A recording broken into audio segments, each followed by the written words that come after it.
નમસ્કાર, સમાચારોમાં હું છું આપની સાથે હિરલ મહેતા। મહત્વના સમાચાર વાવ થરાદમાંથી સામે આવી રહ્યા છે કે જ્યાં દિયોદર તાલુકા પંચાયતના પ્રમુખ ઉપપ્રમુખ પદની ચૂંટણીનો મામલો પ્રમુખ ઉપપ્રમુખના પદ ચૂંટણી 4 કલાક લંબાવવામાં આવી છે, ત્યારે 3 વાગ્યાની આસપાસ આ ચૂંટણી યોજાશે તેવું ગેનીબેને કહ્યું।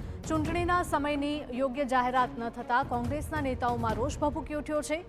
સભાખંડમાં ભાજપ અને કોંગ્રેસના સભ્યો બેઠા છે ચૂંટણીની રાહ જોઈને, તો લોકશાહીનું હનન કરવામાં આવી રહ્યું હોવાના ગેનીબેન ઠાકોરના આક્ષેપ છે।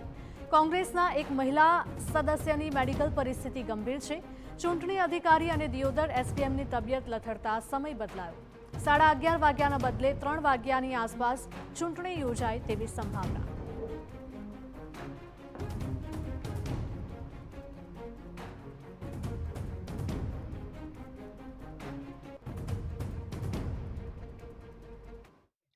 આ ચૂંટણી અધિકારીના બદલે બીજો ચૂંટણી અધિકારી ચૂંટણી કરાવવા માટે કરીને આવે ને એની નિમણૂક કરવામાં આવે। આ વાત અમે ગઈકાલે ધારાસભ્યોની સાથે કલેક્ટરશ્રીને વિનંતી કરી હતી। એમને પણ કીધું હતું કે એ પ્રમાણે અમે કરીશું, પણ ઈરાદાપૂર્વક આજે ફરી જે ચૂંટણી અધિકારી જે ચૂંટણી કરાવવા માટે જેની નિમણૂક કરેલી હતી એ હાજર નથી રહ્યા અને કોઈ કારણ નથી। એમને કીધું કે અમે 3:30 વાગે અમારી તબિયત સારી થઈ જાય તો પાછી ચૂંટણી કરાવીશું।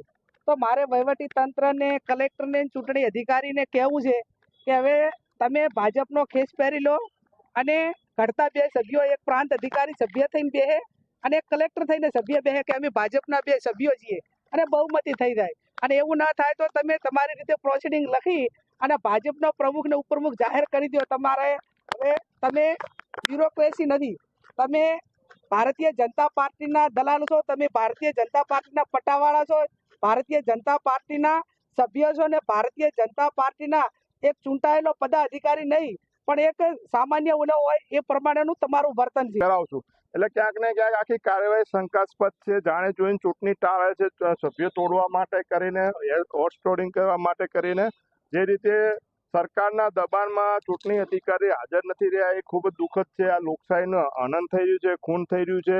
અમારા કાર્યકરો પર ખોટી ફરિયાદો થઈ, જેટલા પણ અત્યાચાર કરવા હોય એટલા કરે, પણ અમે 3 વાગ્યા સુધી સભા ખંડમાં અમારા સભ્યો બેઠા છે।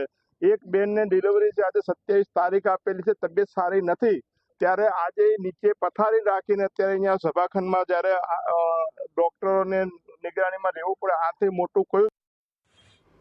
તો અમિત ચાવડાએ પણ સરકાર પર પ્રહાર કર્યા અને જો આજે ચૂંટણી નહીં યોજાય તો લોકો ક્રાંતિ તરફ વળશે તેવી ચીમકી પણ ઉચ્ચારી। સરકારને કહેવું છે કે આ કાયદાથી ચાલતું શાસન છે, પણ તમે કાયદાને ઘોડીને પી જાઓ, અધિકારીઓ પર દબાણ કરો અને ત્યાં વાવથરા જિલ્લામાં જે જાણી કરીને આરએસી અધિકારી છે એના ઈશારે આખું તંત્ર કામ કરતું હોય ત્યારે એવા સંજોગોમાં લોકશાહીની હત્યા છે। સરકાર મુખ્યમંત્રીને, પંચાયત સચિવને, વિકાસ કમિશનરને તાત્કાલિક આના માટે પગલાં લેવા માટે વિનંતી કરીએ છીએ કે ત્યાં અધિકારી જો બીમાર હોય તો નવા અધિકારીની તાત્કાલિક નિમણૂક કરો। 3 વાગે બેઠક મળવી જોઈએ, ઉપપ્રમુખ અને પ્રમુખની ચૂંટણી થવી જોઈએ। આ લોકશાહીની હત્યા છે અને આ જ રીતે જો કાયદો હાથમાં લેશો, લોકશાહીની હત્યા કરશો તો લોકોને રસ્તા પર ઉતરીને એક નવી ક્રાંતિ માટે તમે આમંત્રણ આપી રહ્યા છો।